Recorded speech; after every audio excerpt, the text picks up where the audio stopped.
Hello దోస్తులు, night పడ్డ వానకి మా వరి చేను మొత్తం కింద పడటం జరిగింది. మొన్నటి వరకు వాన పడటం వల్ల పత్తి చేను పాడైపోయిందన్న బాధ కన్నా ఇప్పుడు నోటికాడికి వచ్చిన వరి చేను పడిపోయిందన్న బాధ ఇంకా ఎక్కువ ఉంది. అటు పత్తి చేను చూస్తే పత్తి ఎర్రకుండా కాయ మొత్తం నల్లగా అది పాడైపోయింది. ఇటు వరి చేను చూస్తే ఇది మొత్తం చేను చూసారా ఫ్రెండ్స్ ఎట్లా కింద పడ్డదో. నైట్ కొంచెం గాలికి ఇలా పడ్డదంటే ఇప్పుడు ఇంకా తుఫాను ఈరోజు రేపు బాగా ఉంది అంటున్నారు. నాకెంతో భయం పడుతుంది చేను మొత్తం కింద పడుతుందని. ఇప్పుడు వరకు పెట్టిన పెట్టుబడి మొత్తం 2 లక్షలు అయింది. పత్తికి అయితే ఏంది, వరికి అయితే ఏంది. ఇప్పుడు వరకు ₹1 కానీ రాలేదు.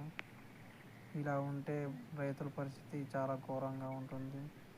వర్షాలు అప్పుడేమో పత్తి విత్తనాలు వేసినప్పుడేమో వర్షాలు పడక బాధపడితే ఇప్పుడు తుఫాను వల్ల ఎందుకు వాన పడుతుందో దేవుడు అని బాధపడాల్సి వస్తుంది. ఏ రోజు సంతోషంగా ఉండడు రైతు.